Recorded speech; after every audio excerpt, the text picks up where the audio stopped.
आपण प्रॉब्लेम सोडवायला सुरुवात करतोय आता. Problem number 4, balance sheet of Pawar and Naravane as on 31 March 17. Problem याआधी आपण वाचलाय, आता तोच सोडवायचा आहे. सोडवायला सुरुवात करताना सुरुवातीला जे अकाउंट्स आपण ओपन केले असतील त्याचे बॅलन्सेस ब्रॉट डाऊन करून घ्या. त्यामध्ये पहिला पॉइंट येणार आहे तो म्हणजे पवार आणि नरवणेचं कॅपिटल. पार्टनर्स कॅपिटलच्या क्रेडिट साईडला कॅपिटल ब्रॉट डाऊन करून घ्या. By balance brought down. Pawar 6 lakh, Narwane 3 lakh. लिहून झालं सगळ्यांचं इथपर्यंत? याच्यानंतर ना बॅलन्स शीटला चेक करा, काही रिझर्व्ह, प्रॉफिट, लॉसेस दिलेले आहेत का पवार आणि नरवणेच्या बॅलन्स शीटला. लायबिलिटी साईडला असतात रिझर्व्ह आणि प्रॉफिट्स. तर ऍसेट साईडला शेवटी पॉइंट दिलेला असतो प्रॉफिट अँड लॉस अकाउंट, तर तो असतो लॉस. प्रॉफिट, लॉस, रिझर्व्ह असा कोणताही पॉइंट दिलेला नाहीये. आता याच्यानंतर काय करायचं असतं, आपण ज्या बॅलन्स शीट मध्ये चेंजेस सांगितलेले त्याचं रेकॉर्डिंग आपल्याला करायचंय. त्यामध्ये पहिला पॉइंट चेक करा ऍडजस्टमेंट मध्ये. Buildings were appreciated by 20% and dead stock was subject to 5% depreciation. आपण सुरुवातीला फक्त बिल्डिंगचं अप्रिसिएशन बघूया. ह्या ऍडजस्टमेंट दोन्हीही फर्मसाठी लागू आहेत. या प्रॉब्लेम मध्ये दोन्ही फर्मच्या सेपरेट ऍडजस्टमेंट दिल्या नाहीत, कंबाईन दिल्यात. मग चेक करा आता बिल्डिंग पहिल्या फर्मची आहे का, पवार आणि नरवणे फर्मची बिल्डिंग आहे. बिल्डिंगची रक्कम किती आहे? 4 लाख. अप्रिसिएशन म्हणजे आपण त्याच्यामध्ये ऍड करणार ते 4 लाख मध्ये. किती रक्कम ऍड करावी लागेल आपल्याला, चेक करा आता. 4 लाखाच्या 20% काढायच्यात आपल्याला, म्हणजे किती येतील? 80,000. पहिला पॉइंट इथं पेन्सिलनी तुमच्या बॅलन्स शीटला लिहून घ्या. किती रक्कम घ्यायची आपल्याला? 80,000 रक्कम घ्यायची, कारण आपल्या नवीन फर्मची बॅलन्स शीट करताना या रक्कम लागणार आहे.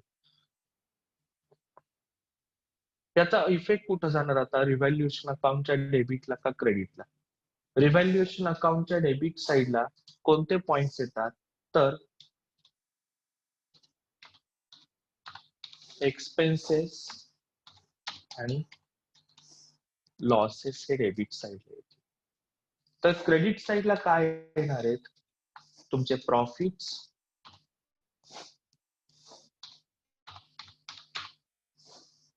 आणि इन्कम. आता आपल्या ऍसेटची रक्कम वाढणं हा आपला प्रॉफिट आहे का लॉस? रिव्हॅल्युएशन अकाउंट हे नॉमिनल टाइप ऑफ अकाउंट आहे. प्रॉफिट. Profit sir. प्रॉफिट म्हणल्यावरती रिव्हॅल्युएशनच्या डेबिटला येणार का क्रेडिटला येणार? क्रेडिटला. क्रेडिटला. मग लिहून घ्या या ठिकाणी पहिला पॉइंट. बिल्डिंग 80,000.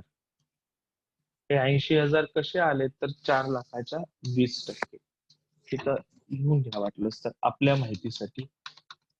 4 लाख त्याला गुणिले 20%. 80,000 हा झाला पहिला इफेक्ट. दुसरा इफेक्ट त्याच ऍसेट मध्ये आपण ऍड करणार, त्याचा इफेक्ट आपण इथं रेड मार्क करून लिहून घेतलाय. नवीन फर्मची बॅलन्स शीट करताना आपण याचा विचार करूया. Next adjustment number 2. यातला पुढचा पॉइंट.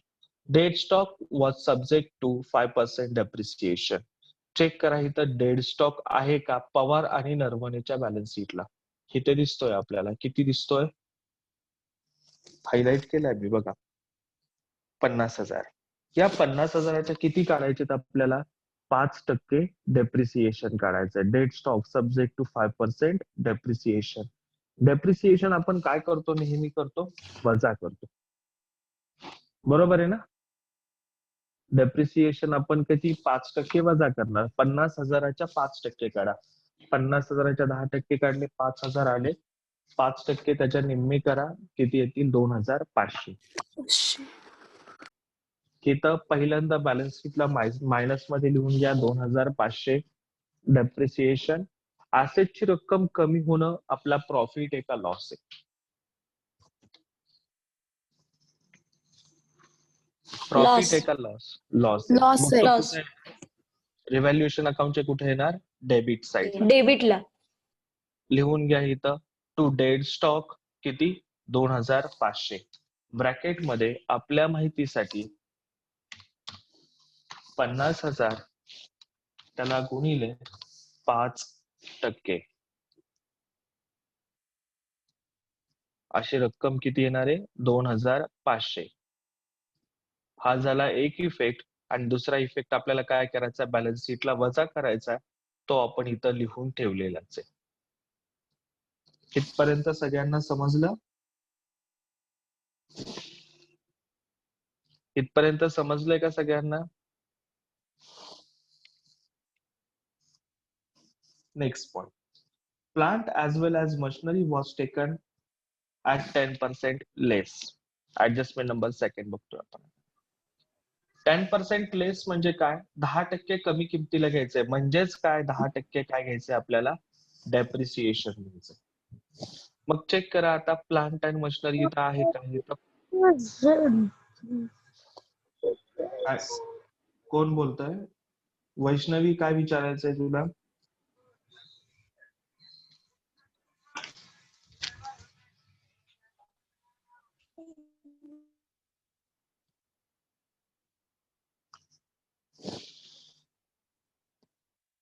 चेक करा प्लांट 10% वजा करायचे आपल्याला. 10% इथं मायनस करा. 3 लाखाच्या 10% किती येतील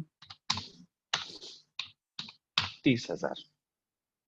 ऍसेटची रक्कम कमी होणार आहे, हा आपला लॉस असणार आहे. कुठे घेणार आपण तो रिव्हॅल्युएशन अकाउंटच्या डेबिट साइडला. लिहून घ्या टू प्लांट 30,000 ब्रॅकेट मध्ये 3 लाख मल्टिप्लाइड बाय 10%. 30,000 30,000. दुसरा इफेक्ट कुठं जाणार तर ते त्या बॅलन्स शीट त्या ऍसेट मधून वजा. लिहिला आपण इथं 30,000 वजा करायचे. Adjustment number 3. Provision for reserves for doubtful debt was to be created at 3% on debtors of both firm.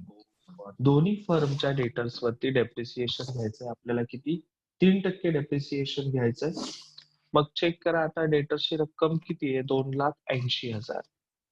त्या 2,80,000वरती आपल्याला किती काढायचे 3% आरडीडी काढायची आपल्याला. ती आरडीडी आता चेक करा रक्कम किती येते मग. किती येईल रक्कम 3%ची रक्कम सांगा.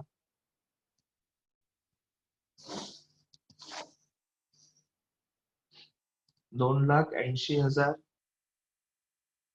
गुणिले 3 भागिले 100 किती येते रक्कम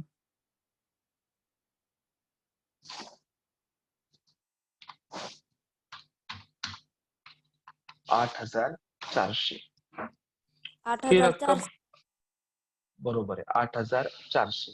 ही रक्कम आपल्याला मायनस करायची. आरडीडी काय करतो आपण मायनस करतो.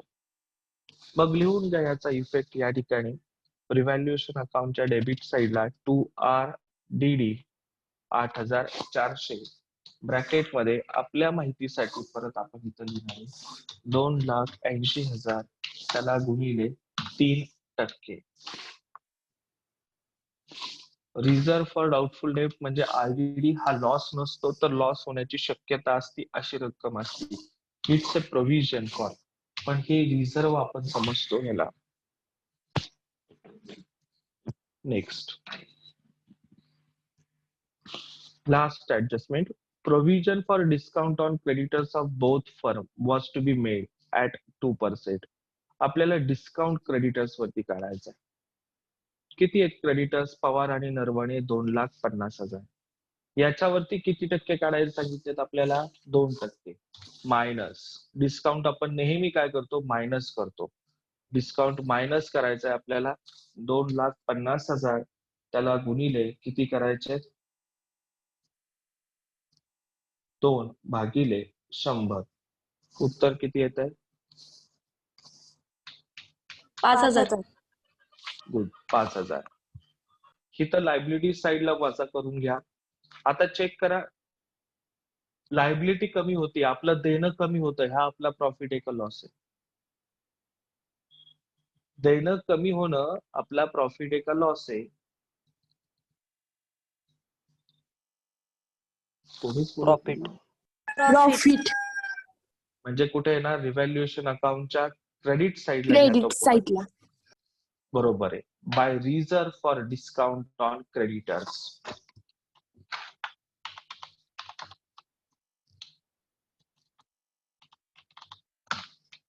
आणि रक्कम किती आहे इथं? 5,000.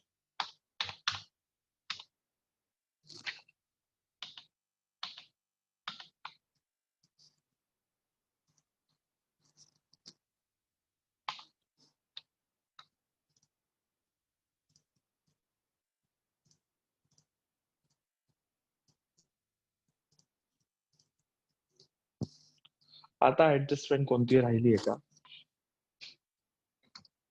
तर नाही, सर्व ऍडजस्टमेंट आपल्या झालेल्या.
हॅलो, आवाज येतोय का?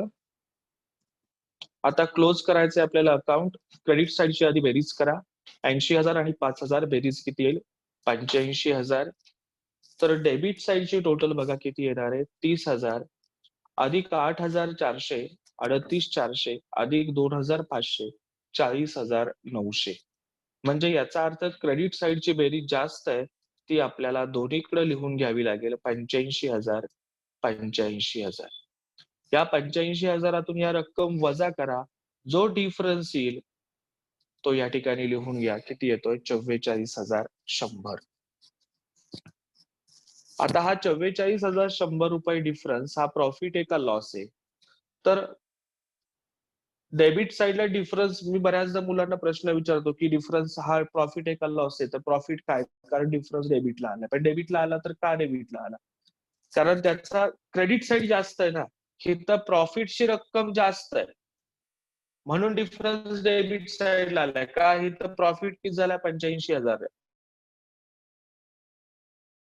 40,900 प्रॉफिटची रक्कम जास्त आहे, म्हणून ज्या साईडला कमी तिथं आपण लिहिले ते. तर किती आहे? 44,100 हा आपला प्रॉफिट असणार आहे. हा पार्टनर्सला आपल्याला डिस्ट्रीब्यूट करायचा आहे.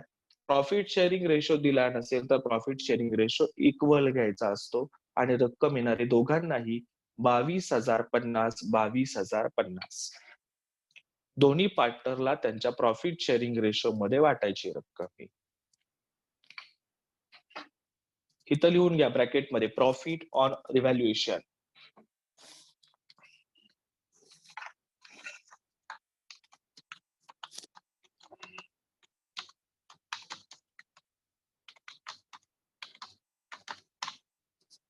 प्रॉफिट ऑन रिव्हॅल्युएशन किती आलेला आहे? तर तो आलाय आपला प्रत्येकी दोघांचाही 22,050 22,050.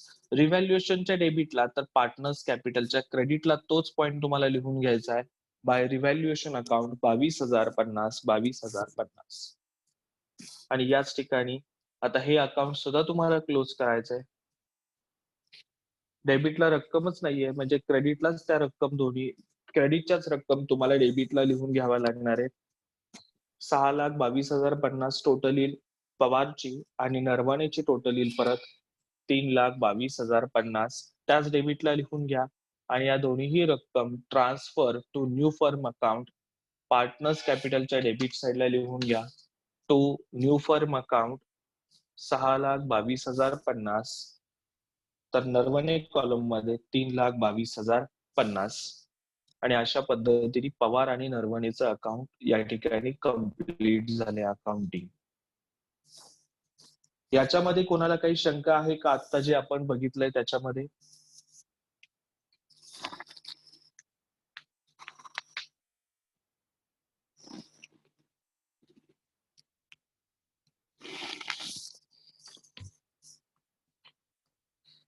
शंका असेल तर मला विचारा, मी सांगतो त्याचं लगेच उत्तर.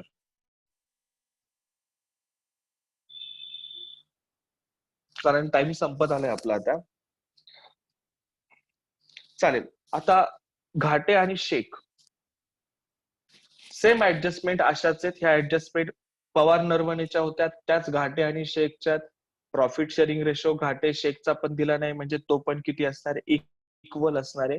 तर तो तुम्हाला आता सोडवायचा आहे आज घरी.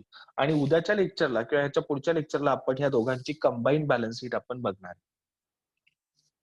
सेम याच पद्धतीने अकाउंट तुम्हाला करायचंय घाटे आणि शेख.